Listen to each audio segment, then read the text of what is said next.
sort of feel like, given the noise around a Super Bowl, the Patriots might actually, vibes-wise, have the edge. You are definitely scared of the Seahawks and looking for reasons to feel He knows confident. I want not to say. Sorry that Mike definitely Vrabel's scared. won 3 Super Bowls. Yeah, I mean, there is that.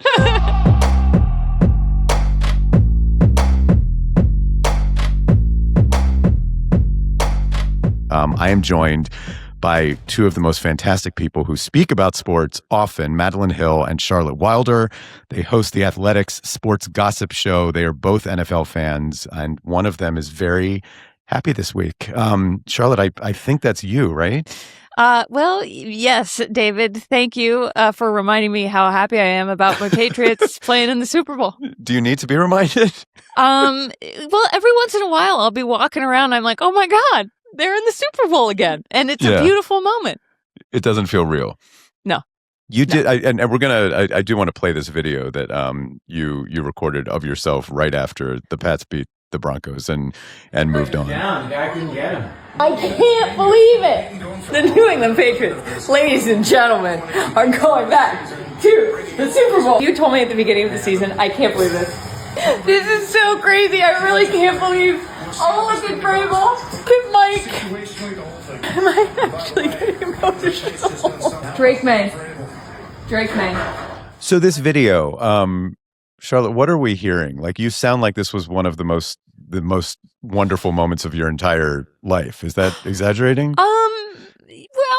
Well, I did love getting married, but no, just kidding. Sure your partner loves hearing that, yeah? Yeah. Well, he's used to it. He's a New York fan, so that shows you how strong our relationship really is. Jesus, yeah, that's I know. Almost as much as like a Bills fan and Pats fan doing a podcast together. But True. Yeah. I like to think that we have really healthy relationships all around. We do.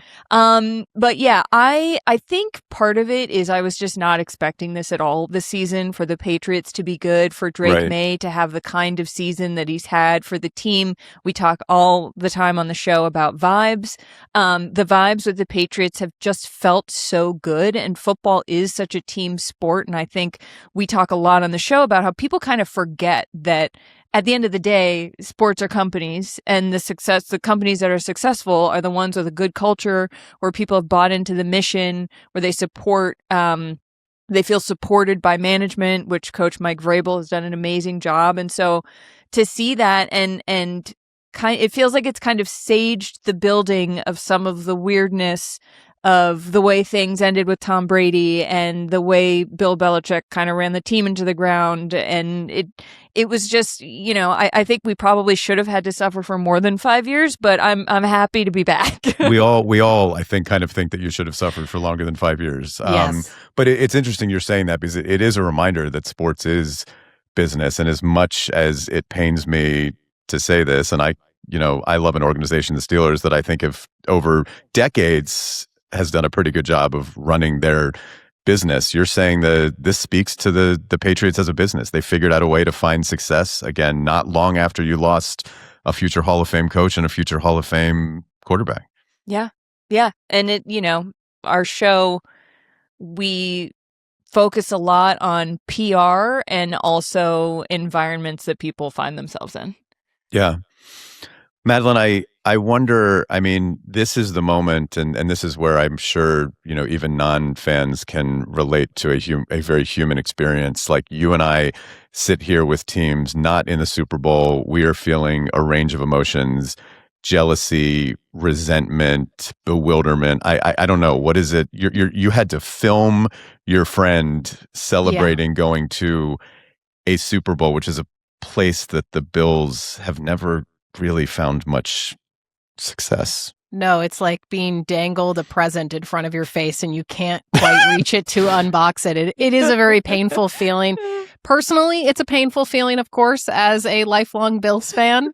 Yeah. But I will say, for the success of our show, it's better that the Patriots are in the Super Bowl, I think. Interesting. I think from a narrative perspective, we've been talking since the beginning of this season about how strong the vibes are with the Patriots, as Charlotte mentioned. And so for us, I think it's better for the show that we were right with our prediction that the vibes are strong enough that they could potentially go all the way to the Super Bowl, and said very early on, I think even before the playoffs started, that I think the Patriots could go all the way. Even though I love the Bills, I knew selfishly for the show, it made more sense to have the Patriots in it, I think, from a narrative perspective. And I think, too, that there's something, I guess validating about we do this show. We talk about off the field stories impacting on the field stories. I was in sports media, traditional sports media, for 10 years before starting to do this. This is really the first show I've been a part of where I've felt like, oh, this is fully me. Like, I'm not putting on a mask and talking about sports the way that men in executive positions think that I should be talking about sports. Like,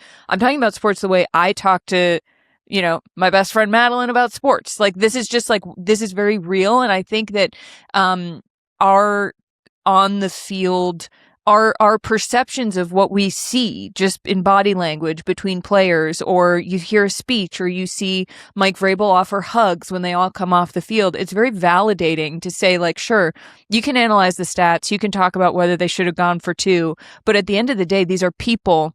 And it's really cool, I think, to feel like our read on a situation based on very human elements that you could call gossip is actually as valid in terms of predicting outcomes as, running the numbers. Yeah, say more about that, because vibes, it's not just a word to you both. I mean, as you were just saying, you really feel like vibes in the sports world can mean success or failure, and vibes are also such a relatable thing that we can think about in our own lives and our own successes and failures. So, I mean, what is it about the Seahawks? What is it about the Patriots? What is it about their vibes that makes it unsurprising that this is the matchup that we have?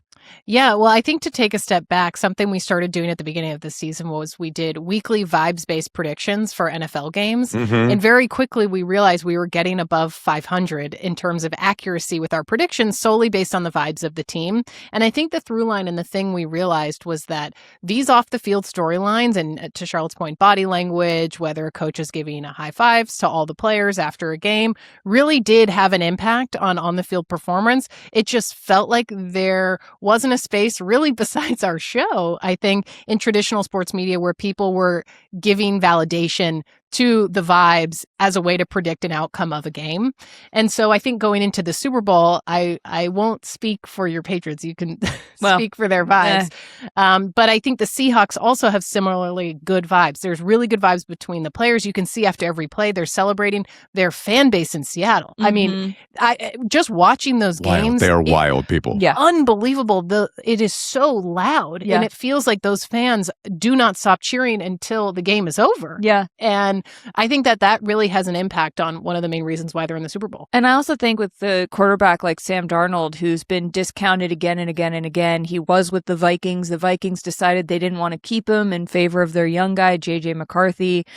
Sam Darnold has turned out to be an incredibly effective passer. And, this is coming from a guy who was sort of stuck with the Jets where he got mono, like the vibes were not good. I think with Sam Darnold being underestimated, that can be a very powerful thing to fuel you. Also, Cooper Kupp, one of their wide receivers, has been in the league for a long time. They've talked about how he's been a leader that players like Jackson Smith-Njigba have been able to learn from. It's just like they have the markings of a good organization. And I, as a Pats fan, I am scared of them.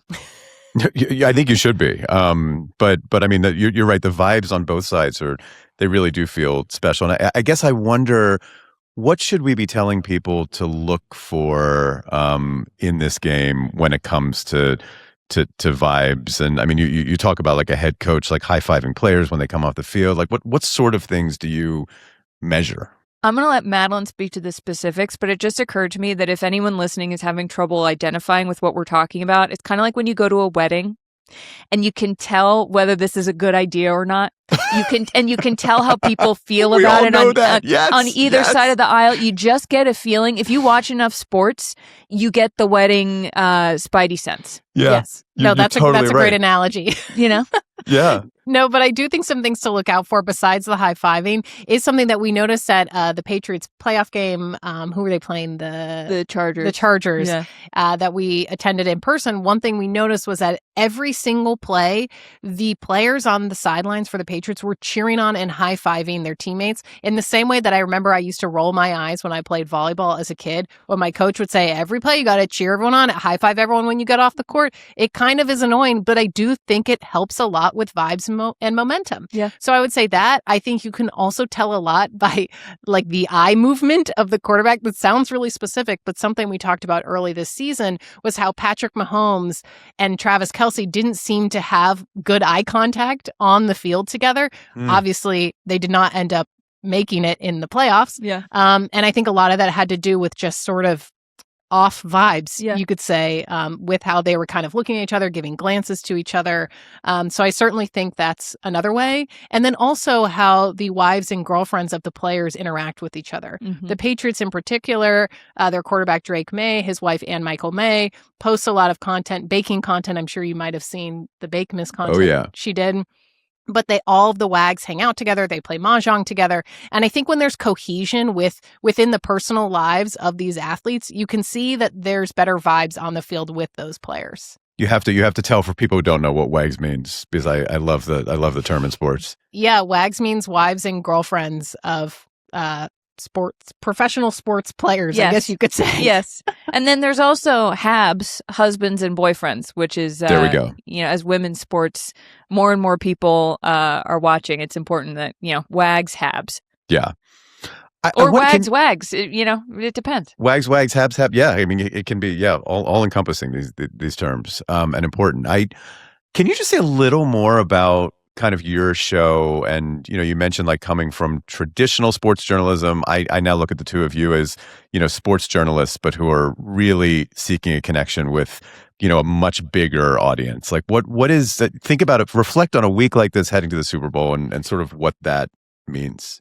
Well, thank you, David. That means a lot. I think when I was in traditional sports media, something that I noticed was like none of my friends and family really listened to the shows I did because they didn't know who I was talking about. And it felt like we're just leaving a huge swath of potential fans on the table. When I started working in sports, I didn't know anything about sports. Like I didn't know who Kevin Durant was 10 years ago. And then I just sort of was like drinking from a fire hose and I figured it out. And I realized how many conversations, especially in male dominated spaces, I've been cut out from. So on our show, we really try to qualify who people are so that people feel included. And it's like you can learn the characters. And once you know the characters of a story, the story becomes that much more interesting. Yeah. And I think another thing we do on our show is try to use sports as a way to explain other issues. A recent episode we did a deep dive on Tom Brady's Instagram presence. He's been in the news lately for things he's been sharing on his Instagram story. And we did a full deep dive on his Instagram strategy, what it meant for his retirement through the lens of a sociological study, so to speak, and we rooted it in a theoretical framework I did my master's in sociology. And so we did this really intense deep dive into the type of content he was sharing, what the significance of it was within his career, within his personal life, within the broader sports world at large. And so I think that's something we try to do as well, is try to use sports as a way to explain other things that are going on in the world that have some sort of sports connection to them. Yeah. All right, welcome back to Sports in America. I am here with Charlotte Wilder and Madeline Hill from the Athletic Sports Gossip Show. We are getting ready for Super Bowl 60 together, and we're seriously getting ready for Super Bowl 60. You both are going, right? Yes. Is this your first? This is my first Super Bowl, but Charlotte is a veteran. This is my 7th, which Wow. is kind of crazy. Were you planning to go before you knew the Pats would be in it? Like, this is just... Like this is just divine. That's what I'm saying. This is so much better for our show that the Patriots are in the Super Bowl. It was like, again, it was a gift from the football gods for us. Yeah. I wonder, you both are going, this event is amazing. You as, journalists can decide to go to a Super Bowl to cover it. I'm not saying like tickets are freely available and anyone can go anytime, but I wonder about the experience for players because I think about Drake May, the Pats quarterback, and Sam Darnold, the Seahawks quarterback, and all these other players, maybe many of whom haven't been on this big stage. It's like particularly someone like Drake May, young, the Pats, you all are kind of playing on house money, like you weren't supposed to be here. You can convince yourself like we have, a decade or more with Drake May, we'll be back. But do you ever know you'll be back? And it's like the pressure on these players to get so close, and then if you lose, you might never get that chance for a Lombardi again. That has to be weighing on them. Something that a lot of players talk about is how shocking it is when you're actually there. And even something as simple as like the halftime show, which is longer than a traditional halftime break. They talk about the importance of like physically what you have to do to stay active during that time, what you have to eat, how you have to mentally stay locked in, how hard it can be. Like, I don't think you know until you go there. But I also think you can't really be a professional football player without assuming you'll be back. You have to have a competitive mindset that is so insanely intense in levels that like civilians can't understand to be able to do this. I think another thing, too, that's interesting, besides just the game and preparing for the game, is the week leading up to the Super Bowl. You know, the work for these players starts, I believe, Monday morning. I remember seeing a photo. I think that it's like a media photo, and it's all the Patriots players lined up, and they're in their matching sweatsuits. And the look on some of these players' faces is just like, oh, my goodness, what have I gotten myself into for this week? I mean, it is like a full event, a week-long event. There's interviews. There's a lot of events that some players are required to go to. I mean, there's a lot happening. So I think it's more than even just how they feel going into the game, but it's everything else leading up to it as well. And you're in a random hotel ballroom for team meetings. You're going to practice in a place you've maybe never practiced before. Like, it's a really, it's a, I think, very disorienting experience. And I think often that's why people say that teams that have Super Bowl experience do have a leg up just because they know how to manage the weirdness of the whole thing. Yeah. And you're right. It's such a different game. So hard because of everything else around it, the meetings, the press, the media, the everything, to focus on the actual football. But so much at stake for both of these teams and both rosters. As we're talking about this, I feel like maybe the Patriots have a leg up here because Mike Vrabel as a leader is so good at keeping the main thing. And he is very good at being no nonsense and locking out noise and getting his players to do the same. So I sort of feel like, given the noise around a Super Bowl, the Patriots might actually, vibes-wise, have the edge. You are definitely scared of the Seahawks and looking for reasons to feel confident. Sorry that Mike Vrabel's won 3 Super Bowls. I mean, there is that. Charlotte Wilder and Madeline Hill from the Sports Gossip Show from The Athletic. Hope you both will come back. This was really fun. Thanks for getting us ready for the Super Bowl week. Thank you so much for having us. A pleasure, David. Thanks.